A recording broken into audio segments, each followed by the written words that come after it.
எல்லாத்துக்கும் வணக்கம். Welcome to post market ரிப்போர்ட்டுங்க. எப்பவும் போல ஓவரால் மார்க்கெட் கண்டிஷன்ஸை டிஸ்கஸ் பண்ணிடலாம். அதுக்கப்புறமா இந்த Nifty futures and bank Nifty ஃபியூச்சர்ஸோட மூவ் பத்தி பேசுவோம். ஃபர்ஸ்ட் ஆஃப் ஆல் இந்த ஓவரால் மார்க்கெட் கண்டிஷன்ஸை பொறுத்த வரைக்குமே காலையில மார்க்கெட் ஓப்பன் ஆகும் பொழுது என்னமோ எல்லாமே நல்லா இருந்த மாதிரி தான் இருந்துச்சு. ஒரு பக்கம் வந்து ட்ரம்ப் 34 வருஷம் கழிச்சு லெபனானும் இஸ்ரேலும் பேச போறார்கள், மந்தையிலிருந்து பிரிந்த 2 ஆடுகள் ஒட்டுக்கா சேரப்போகுது அப்படிங்கிற ரேஞ்சஸ் எல்லாம் பேசியிருந்தாரு. ஸோ லெபனான் இஸ்ரேலுக்கு இடையில பேச்சுவார்த்தை நடந்துச்சுன்னா, ஒரு அமைதியான சூழ்நிலை ஏற்பட்டுச்சுன்னா, ஈரான் யுஎஸ் இஷ்யூவும் அமைதியாகும், இந்த மாதிரி நிறைய எதிர்பார்ப்புகள் இருந்துச்சு. இன்னொரு பக்கம் ஈரான் யுஎஸ் கடையில் இந்த சீஸ் ஃபயர் எக்ஸ்டெண்ட் ஆகும் அப்படிங்கிற பேச்சும் இருந்துச்சு. இதனால காலையில யுஎஸ் மார்க்கெட்லாம் ஜாலியாக தான் இருந்துச்சு. நம்ம மார்க்கெட்டுமே காலையில கேப் அப் ஆச்சு. காலையில கேப் அப் ஆனதுக்கு அப்புறம் தான் முக்கியமா 2 பஞ்சாயத்து வந்துச்சு. ஒன்னு வந்து இந்த பேச்சுவார்த்தை பத்தி எங்களுக்கு எதுவுமே தெரியல, இதை பத்தி தகவல் எதுவும் எங்களுக்கு இல்லைன்னு லெபனான் சொல்லிருச்சு. இன்னொன்னு வந்து யுஎஸோட ட்ரஸ்டி வந்து இதுக்கப்புறம் இந்த நோ வேவர் அப்படிங்கிற ஒரு அனௌன்ஸ்மெண்ட்டை கொடுத்தாங்க. இது ரெண்டையும் நம்ம பேசலாம். முதல்ல வந்து லெபனான் இஸ்ரேல் பேச்சுவார்த்தை இன்னைக்கு நடக்கும் அப்படிங்கிறது தான் ட்ரம்பினுடைய அனௌன்ஸ்மெண்ட். பட் லெபனானை பொறுத்த வரைக்கும் அதை பத்தி எங்களுக்கு சரியா தகவல் இல்லை அப்படிங்கிற மாதிரி அவங்க பேசிட்டு இருக்காங்க. இது வரைக்குமே பேசிட்டு இருக்காங்க. ஒரு தரப்பினர் வந்து பேச்சுவார்த்தை நடக்குங்கிற மாதிரி சொன்னாலுமே இன்னைக்கு பேச்சுவார்த்தை நடக்குமா நடக்காதா, உண்மையாலுமே இஸ்ரேல் லெபனானுக்கு இடையில, ஏன்னா இஸ்ரேல் லெபனானுக்கு இடையில டைரக்ட் பிரச்சனை இல்லை. முதல்ல அதை அண்டர்ஸ்டாண்ட் பண்ணிக்கணும். இஸ்ரேல் லெபனானுக்கு இடையில இருக்கக்கூடிய பிரச்சனை, லெபனான்ல இருந்து ஆப்ரேட் பண்ணக்கூடிய ஹிஸ்புல்லா தான் இஸ்ரேலுக்கு பிரச்சனை. லெபனான்ல இருந்து ஆப்ரேட் பண்ணக்கூடிய ஹிஸ்புல்லா தான் இஸ்ரேலுக்கு பிரச்சனை. இந்த ஹிஸ்புல்லாவுமே லெபனானுடைய முழு கட்டுப்பாட்டில் இருக்கான அதுவும் இல்லை. ஓகே, இது லெபனான் அப்படிங்கிற லெபனான் கவர்மெண்டோட கட்டுப்பாட்டுக்குள்ள தான் இந்த ஹிஸ்புல்லா இயங்கிட்டு இருக்காங்க அப்படின்னு சொன்னா அது மிகப்பெரிய கொஸ்டின் மார்க் தான். அப்படி கிடையாது. ஸோ இந்த பேச்சுவார்த்தை நடக்குமா அப்படிங்கிறது ஒரு இப்போ வரைக்குமே கேள்விக்குறி. பட் இன்னைக்கு நடந்துச்சுன்னா அது மிகப்பெரிய பாசிட்டிவ் நியூஸா தான் பார்க்கப்படும். ரெண்டாவது பிரச்சனை இந்த நோ வேவர், அதாவது இந்த வார் தொடங்கின ஸ்டார்டிங்ல க்ரூட் ஆயில் விலை சடனா ஸ்பைக் ஆச்சு, நம்ம எல்லாத்துக்குமே தெரியும். அப்போ வந்து இவங்க ஒரு அனௌன்ஸ்மெண்ட் கொடுத்துருந்தாங்க யுஎஸ் கவர்மெண்ட். நாங்கெல்லாம் வந்து இந்த ரஷ்யா கூட எல்லாம் அண்ணந்தண்ணி புழங்கக்கூடாது அப்படின்னு ஒரு அனௌன்ஸ்மெண்ட் கொடுத்துருந்தாங்களா. ஆயில் வாங்கக்கூடாது, ரஷ்யாட்டு இருந்து ஆயில் வாங்கக்கூடாது, ஈரான்கிட்ட இருந்து ஆயில் வாங்கக்கூடாதுன்னு சொல்லியிருந்தாங்க இல்லையா. அதுக்கெல்லாம் ஒரு 30 நாள் வேவர் கொடுத்துருந்தாங்க. எப்பா ஓகே, இந்த மாதிரி வார் ஸ்டார்ட் ஆயிருச்சு, ஆயில் பிரச்சனையா இருக்குது எங்களுக்கு தெரியுது, அதனால இப்போதைக்கு தற்காலிகமா உங்களுக்கு வேவர் கொடுக்குறோம், நீங்க ரஷ்யா கூட புழங்கிக்கங்க, ஈரான் கூட ஆயில் வாங்கி புழங்கிக்கங்கன்னு ஒரு ஒரு வேவர் கொடுத்துருந்தாங்க. அதன்படி நம்மளுமே என்ன பண்ணியிருந்தோம், ரஷ்யா கிட்ட ஆயில் வாங்கிட்டு இருந்தோம், ஈரான் கிட்ட கூட ரொம்ப வருஷம் கழிச்சு ஆயில் வாங்கிட்டு இருந்தோம். இன்னைக்கு யூஎஸ் டெஸ்ட் என்னன்னு சொல்லிருச்சு, உனி அந்த கட்டுப்பாடு வந்து அந்த வேவர் வந்து கிடையாது, இதோட ஸ்டாப் பண்றோம், இதுக்கப்புறம் மறுபடியும் போய் யாரும் ரஷ்யா கிட்ட ஆயிலனோ இல்ல ஈரான் கிட்ட ஆயிலனோ நிக்க கூடாது, டைரக்டா எங்கிட்ட வாங்க, வெனிஸ்லா எங்க கையில தான் இருக்குது, வெனிஸ்லா இருந்து எவ்வளவு வேணாலும் ஆயில் பிடிச்சிட்டு போய்க்கங்க, ரொம்ப சீப்பா தரோம் கம்மியா தரோம்னு அனௌன்ஸ் பண்ணியிருக்காங்க. ஸோ வேவர் கட்டு இது வந்து இந்தியாவுக்கு ஒரு மிகப்பெரிய நெகட்டிவ் நியூஸாக தான் பார்க்கப்படுது. ஸோ இதனால தான் மார்க்கெட்டு கேப் அப்பில் ஓப்பன் ஆன மார்க்கெட்டு கபால் அந்த பல்ட்டி அடிச்சுது. பட் வந்து இந்த சினாரியோவை இன்னும் டீப்பாக நம்ம அனலைஸ் பண்ணணும். ஏன்னா ஏப்ரல் 20லேருந்து 22ஆம் தேதி வரைக்கும் இந்தியாவுக்கும் யுஎஸ்க்கு நடுவில் டாரிஃப் டீல் டாக் நடக்குது. நம்ம குழு வேற அங்கே போகிறாங்க. 20ஆம் தேதியிலேருந்து 22ஆம் தேதி வரைக்கும் இந்த டாரிஃபை ஃபைனலைஸ் பண்ணுறதுக்கு ஒரு டீல் நடக்குது. இந்த நேரம் பார்த்து வேவரை கேன்சல் பண்றாங்க அப்படின்னு சொன்னா இந்த ப்ரெஷர் ஆக்சுவலா ரஷ்யாக்கா ஈரானுக்கா இல்ல டைரக்டா இந்தியாக்கா அப்படிங்கிறது மிகப்பெரிய கேள்வியா இருக்கு. அப்ப இப்ப இந்தியா அடுத்தது என்ன பண்ணும், இந்த வேவரை தாண்டி மறுபடியும் ரஷ்யா கிட்ட ஆயில் வாங்குமா, இல்ல இந்த டாரிஃப் டீல் முதல்ல முடிட்டுன்னு அது வரைக்கும் அமைதி காக்குமா, இந்த மாதிரி நிறைய கேள்விகள் இதை சுத்தி இருக்கு. ஸோ இந்த குழப்பங்கள் வந்து இன்னைக்கு மார்க்கெட்ல பிரதிபலிச்சதை நம்ம பார்த்தோம். இது ஒரு மிகப்பெரிய விஷயம். பார்க்கலாம் இது எப்படி போகுது அப்படிங்கிறத பார்க்கலாம். பட் இது ரெண்டு தான் இன்னைக்கு மார்க்கெட்டை மேக்சிமம் கண்ட்ரோல் பண்ண மேக்ரோ எக்கனாமிக் நியூஸஸ். ஓகே, இதை முடிச்சுட்டு அடுத்தது இந்தியாவுக்குள்ள வந்தோம்னா இந்தியாவுக்குள்ள இந்த வேவர் கட் பண்ணதே ஒரு மிகப்பெரிய நியூஸ் தான். மற்றபடி ரிசல்ட்ஸை பொறுத்த வரைக்குமே நாளைக்கு ஜியோவோடைய ரிசல்ட் வருது, அது கொஞ்சம் முக்கியம். அப்போ மற்றதெல்லாம் வீக்கெண்டில் தான், HDFC ICICI பேங்க்லாம் வீக்கெண்டில் தான் ரிசல்ட்ஸ் வருது. அது எல்லா வெயிட்டான கம்பெனிகளையும் கொண்டு வந்து வீக்கெண்டில் வச்சிருக்காங்க பேங்கிங் இண்டஸ்ட்ரீஸை பொறுத்த வரைக்கும். அதை நம்ம வீக்கெண்டில் பார்த்துக்கலாம். நாளைக்கு மார்க்கெட் முடியும் பொழுது தயவு செஞ்சு ஓப்பன் பொசிஷன்ஸ் எதுவும் வச்சிடாதீங்க. ஓகே, ஓப்பன் பொசிஷன்ஸ் எதுவும் வச்சிடாதீங்க, அது ரொம்ப முக்கியம். ஏன்னா சனிக்கிழமை வார் சூழ்நிலையெல்லாம் தாண்டி HDFC bank, ICICI bank, Yes Bank இதோட ரிசல்ட்ஸ் எல்லாம் சனிக்கிழமை வருது. ஏதாச்சும் சொதப்பி வச்சாங்கன்னா திங்கக்கிழமை மார்க்கெட் ஓப்பன் ஆகும் பொழுதே பேங்க் நிஃப்டியை அடிப்பாங்க. HDFC எல்லாம் ஹெவி வெயிட் இண்டெக்ஸை பொறுத்த வரைக்கும்.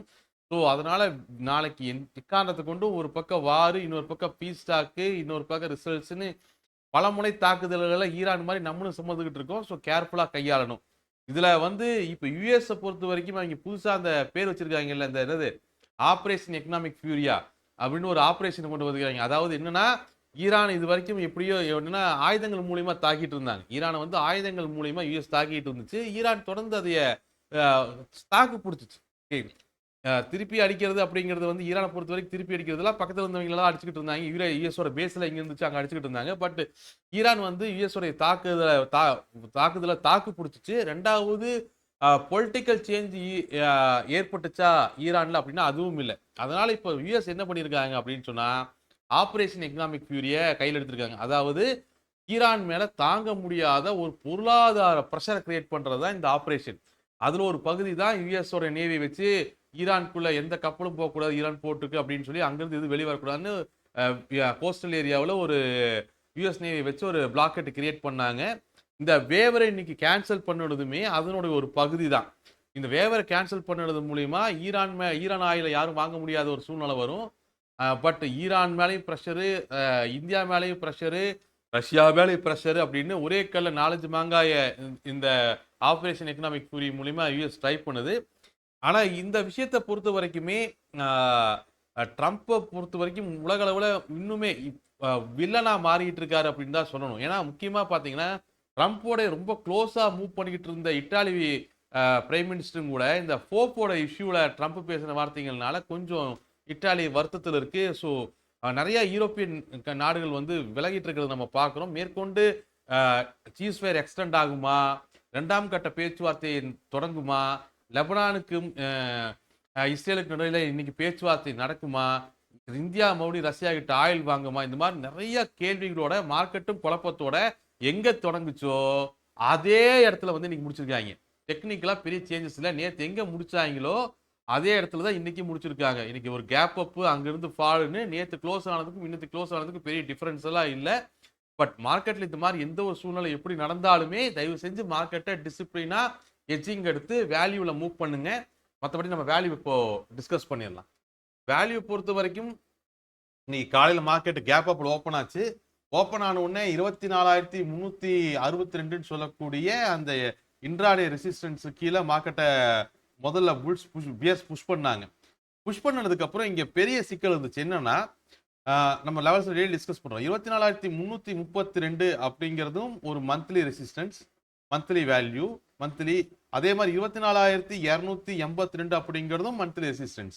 இந்த ரெண்டு வேல்யூக்கு நடுவில் கிட்டத்தட்ட மார்க்கெட் 12 மணி வரைக்கும் ஃபைட் பண்ணுச்சு. காலையில் 9:30 ஆரம்பிச்ச மார்க்கெட்டு 12 மணி வரைக்குமே அதோட கம்ப்ளீட் மூவ்மெண்ட் எதுக்கு இருந்துச்சுன்னா ரெண்டு மந்த்லி வேல்யூஸ்க்கு நடுவில் 24,332 அப்படின்னு சொல்ற அந்த மந்த்லி ரெசிஸ்டன்ஸுக்கும் 24,282 சொல்லக்கூடிய மந்த்லி ரெசிஸ்டன்ஸ். ஏன்னா 24,332க்கு மேல அது ஷார்ட் கவரிங் ரேலியோட ஸ்டார்டிங் பாயிண்ட், 24,288 பியர் மார்க்கெட்டோட ஸ்டார்டிங் பாயிண்ட். இது ரெண்டுக்கு நடுவில் மாறி மாறி புல்ஸ் அண்ட் பிஎஸ் பஞ்சாயத்து பண்ணிட்டு இருந்தாங்க. மேலே போனா பிஎஸ் டிஃபெண்ட் பண்றதும், கீழே 24,282 பிரேக் பண்ண ட்ரை பண்ண புல்ஸ் டிஃபெண்ட் மட்டும் தான் போயிட்டு இருந்துச்சு. அப்புறம் 12 மணிக்கு மேலதான் 24,282 பிஎஸ் பிரேக் பண்றாங்க. பிஎஸ் பிரேக் பண்ணோன்னு அடுத்தடுத்த லெவல்களை நோக்கி மார்க்கெட் நகர ஆரம்பிச்சிருச்சு. பிரைமரி ரெசிஸ்டன்ஸ் 24,232, அதுக்கப்புறம் பிரைமரி சப்போர்ட் 24,162 பிரேக் பண்ணி monthly intraday support, first intraday சப்போர்ட்டான 24,132 அச்சீவ் பண்ணி புல்ஸ் மறுபடியும் அங்கே டிஃபெண்ட் பண்ணி மறுபடியும் மேலே கொண்டு போன மார்க்கெட்டை 24,232 சொல்லக்கூடிய அந்த பிரைமரி ரெசிஸ்டன்ஸை தாண்ட விடாம மறுபடியும் பிஎஸ் டிஃபெண்ட் பண்ணி நேற்று எந்த இடத்துல முடிச்சாங்களோ ஆல்மோஸ்ட் அதே பிளேஸ்ல தான் இன்னைக்கு மார்க்கெட்டை க்ளோஸ் பண்ணியிருக்காங்கன்னு சொல்லணும். டெக்னிக்கலா பெரிய சேஞ்சஸ் எல்லாம் எதுவும் கிடையாது. இந்த க்ளோஸை பொறுத்த வரைக்கும் 24,156 சொல்லக்கூடிய இந்த க்ளோஸை பொறுத்த வரைக்கும் இது ஒரு ஃபிளாட் டு நெகட்டிவ் க்ளோஸ். இந்த க்ளோஸை பொறுத்த வரைக்கும் டெக்னிக்கலா சேஞ்சஸ் கிடையாது. நேற்று இருந்த அதே வேல்யூஸ் தான். இந்த க்ளோஸை பொறுத்த வரைக்கும் நேற்று இருந்த அதே வேல்யூஸ் தான். அதே 24,232 தான் பிரைமரி ரெசிஸ்டன்ஸு. அதுக்கு மேலே 24,282 24,332 மந்த்லி ரெசிஸ்டன்ஸ். அதுக்கு மேலே பொசிஷன் நடுவில் 24,588. அதுக்கு மேலே அடுத்த ரெசிஸ்டன்ஸ் 24,758. அதுக்கப்புறம் மந்த்லி சப்போர்ட்ஸ் வந்து 24,162. அதுக்கு கீழே 24,062 மந்த்லி பொசிஷனல் ஹடில். அதுக்கு கீழே 24,818 அப்படிங்கிறது அடுத்த மந்த்லி சப்போர்ட்டு. 24,772 சப்போர்ட்டு. 23,562 அப்படிங்கிறது அடுத்த பொசிஷனல் ஹடில். இன்ட்ராடே ரெசிஸ்டன்ஸை பொறுத்த வரைக்கும் 458, 432, 362. இன்ட்ராடே சப்போர்ட்ஸை பொறுத்த வரைக்கும் 132, 24,028 அண்ட் 23,958. இதெல்லாம் இன்ட்ராடே சப்போர்ட்ஸ். நேற்று இருந்து அதே வேல்யூஸ் தான், அதனால கொஞ்சம் வேகமாக சொல்லிட்டேன். ஓகே, அதே மாதிரி இது ஓப்பன் இன்ட்ரெஸ்டையும் ஒரு எட்டு பார்த்துக்கலாம். ஓப்பன் இன்ட்ரெஸ்ட்டை பொறுத்த வரைக்கும் இன்னைக்கு ரெண்டு பேருமே டிஃபென்ஸை எந்த வகையிலையும் குறைச்சிக்கல. அதில் எந்த குழப்பமும் இல்லை, டிஃபென்ஸை குறைச்சிக்கல. ஆனால் சுவாரஸ்யமான விஷயம் என்னன்னா, பியர்ஸ் அவங்களோட அட்டாக் பொசிஷன்ஸை பெரிய அளவில் இன்க்ரீஸ் பண்ணல. பியர்ஸோட அட்டாக் பொசிஷன்ஸ் கவர் ஆகிட்டு தான் இருக்கு, கால் ஷாட்ஸ் வந்து கவர் ஆகிட்டு தான் இருக்கு. ஆனால் புல்ஸ் அட்டாக் பொசிஷன்ஸை இன்னும் கவர் பண்ணாம வச்சிருக்காங்க. ஸோ இது இவங்களோட பார்க்கும்பொழுது பேச்சுவார்த்தை எப்படி நடந்துரும் அப்படிங்கிற ஒரு ஹோப் இருக்கிறத பார்க்க முடியுது. ஸோ அதுதான் இப்போதைக்கு ஓப்பன் இன்ட்ரெஸ்ட் நம்மளுக்கு பிரதிபலிக்குது. பட் இது இப்போ இருக்கக்கூடிய ட்ரேடர்ஸோட மனநிலை தான். இப்போ இருக்கக்கூடிய ட்ரேடர்ஸோட மனநிலை பேச்சுவார்த்தை நடக்கும்னு எதிர்பார்க்குறாங்க. அதனால தான் அட்டாக் பொசிஷன்ஸ் அவங்க பெரிய அளவில் கவர் பண்ணாமல் டிஃபென்ஸ் பொசிஷனை மெயின்டைன் பண்ணியிருக்காங்க. அதே நேரத்தில் பியர்ஸ் அட்டாக் பொசிஷன்ஸை கவர் பண்ணியிருக்காங்க. ஸோ மறுபடியும் நாளைக்கு காலையில் நடக்கக்கூடிய மேக்ரோ எக்கனாமிக்ஸை மூவ் பொறுத்து இந்த ஸ்டாண்ட் மாறுபடும். ஸோ தயவு செஞ்சு நாளைக்கு காலையில் மறுபடியும் ஓப்பன் இன்ட்ரெஸ்ட்டை ஒரு தடவை செக் பண்ணுங்க, தெளிவாக மூவ் பண்ணிக்கோங்க, டிசிப்ளினாக மூவ் பண்ணுங்க. பேங்க் நிஃப்டியை பொறுத்த வரைக்குமே கால் ஓப்பன் ஆன உடனே ஸ்விங்கோடைய அப்பர் எண்டு 56,772 அச்சீவ் பண்ணோம். அப்புறம் அங்கிருந்து பிஎஸ் மறுபடியும் டிஃபெண்ட் பண்ணி மார்க்கெட்டோடைய ஸ்விங்கோடைய லோயர் எண்டு ஆன 56,212 கொண்டு வந்தாங்க மார்க்கெட்டை. மறுபடியும் அங்கே புல்ஸ் டிஃபெண்ட் பண்ணி பிரைமரி ரெசிஸ்டன்ஸ் 362, அப்புறம் பிரைமரி ரெசிஸ்டன்ஸ் வந்து 56,432, பிரைமரி சப்போர்ட் 362, பிரைமரி ரெசிஸ்டன்ஸ் 56,432. அந்த வேல்யூக்கு மேலே மறுபடியும் போக விடாமல் பிஎஸ் டிஃபெண்ட் பண்ணியிருக்காங்க. மார்க்கெட் ரொம்ப நேரம் இந்த சிங்கோட எண்ட் பாயிண்டான 56,212க்கும் அடுத்த சிங்கோட ஸ்டார்டிங் பாயிண்டான 55,852க்கு நடுவில் தான் மார்க்கெட்டோடைய மூவ் இருந்துச்சு. ரொம்ப நேரம் க்ளோஸும் அங்கே தான் இருக்கு. கன்சால்டேஷன், அதாவது ரெண்டு சிங்கு 56,112 சிங்கோட ஸ்டார்டிங் பாயிண்ட், அதுக்கு கீழே அடுத்த பிஎஸ்சிங் 55,882 தொடங்குது. ரெண்டுக்கு நடுவில் மார்க்கெட்டை க்ளோஸ் பண்ணியிருக்காங்க. டெக்னிக்கலாக ஒரு கன்சால்டேஷன் ஜோனில் க்ளோஸ் பண்ணியிருக்காங்க. இந்த க்ளோஸ் அப்படிங்கிறது ரொம்பவுமே ஒரு ஃப்ளாட்டான ஒரு க்ளோஸ் பேங்க் நிஃப்டியை பொறுத்த வரைக்கும். இந்த க்ளோஸை பொறுத்த வரைக்குமே பேங்க் நிஃப்டியினுடைய பிரைமரி ரெசிஸ்டன்ஸ் 56,212, அதுக்கு மேலே 56,212 தான் மந்த்லி ரெசிஸ்டன்ஸும் பிரைமரி ரெசிஸ்டன்ஸ் எல்லாமே. அதுக்கு மேலே அடுத்தடுத்த மந்த்லி ரெசிஸ்டன்ஸ் 56,772, 57,132, 57,758. பிரைமரி சப்போர்ட் 56,062, அதுக்கு கீழே மந்த்லி சப்போர்ட் 55,882, 55,332, 54,758, 54,232. இதெல்லாம் பிரைமரி சப்போர்ட்ஸ். இது போக நம்ம பேங்க் நிஃப்டியோட ஓஐ பார்த்தாலும் அதே ஸ்டாண்டு தான் நம்ம பார்க்க முடியுது. புல்ஸை பொறுத்த வரைக்கும் அட்டாக் பொசிஷன்ஸை ஆக்சுவலாக கடைசி நேரத்தில் அதையும் கவர் பண்ணியிருக்காங்க. அப்போது இங்கே பேங்க் நிஃப்டியை பொறுத்த வரைக்கும் டிஃபென்ஸ் மட்டும் தான் வச்சிருக்கான். ரெண்டு பக்கம் அட்டாக் பொசிஷன், பியரும் கம்மி பண்ணிட்டா, புல்ஸும் கம்மி பண்ணிட்டா. அநேகமாக இந்த வீக்கெண்டில் வரக்கூடிய ரிசல்ட்டோட பயமாக இருக்கும்னு நினைக்கிறேன். கண்ணில் இப்போவே பயம் தெரியுது. சரி, ஓகே. ஓப்பன் இன்ட்ரெஸ்ட்டை பொறுத்த வரைக்குமே ரெண்டு பக்கமே டிஃபென்ஸ் மட்டும் தான் வச்சிருக்காங்க. அட்டாக் பொசிஷன்ஸ் ரெண்டு பேருமே பில்ட் பண்ணல பேங்க் நிஃப்டியை பொறுத்த வரைக்குமே. ஓகே கைஸ், சரி, இதுக்கும் மறுபடியும் ஒரு தடவை காலை செக் பண்ணிக்கோங்க. ஆனால் பேங்க் நிஃப்டி பொறுத்த வரைக்கும் ரிசல்ட் இருக்கிறதுனால அது கொஞ்சம் பார்த்து தான் பதமாக செயல்படணும். அவசரப்படாதீங்க, ஹெட்ஜஸ் எடுத்து மூவ் பண்ணுங்க. எப்பவும் போல வேல்யூஸில் மார்க்கெட்டை மூவ் பண்ணிக்கோங்க. அடுத்தடுத்து சுவாரஸ்யமாக ட்ரம்ப் என்னென்ன பேசுறாருங்கிறதோட நாளைக்கு போஸ்ட் மார்க்கெட் ரிப்போர்ட்டில் மறுபடியும் நம்ம சந்திப்போம். ஆனால் முக்கியமான விஷயம், நாளைக்கு வீக்கெண்டுங்கிறத ஞாபகம் வச்சு ஹெட்ஜஸ் எடுத்து பொசிஷன்ஸ் வைங்க. தயவு செஞ்சு பிளைண்ட் பொசிஷன்ஸ் வச்சிட வேண்டாம். இங்கே நிறையா பிரச்சனைகள் போயிட்டு இருக்குது மேக்ரோ எக்கனாமிக்ஸில். ஏன்னா இந்த உலகம் அமைதியாக இருக்கும்பொழுது மேக்ரோ எக்கனாமிக்ஸில் பெரிய சேஞ்சஸ் இல்லாத பொழுது வெறுமனே ஒரு டெக்னிக்கல் கிராஃபை வச்சு கூட மார்க்கெட்டை கையாட முடியும் ஹெட்ஜஸ் அண்ட் டிஸ்பிளினோட.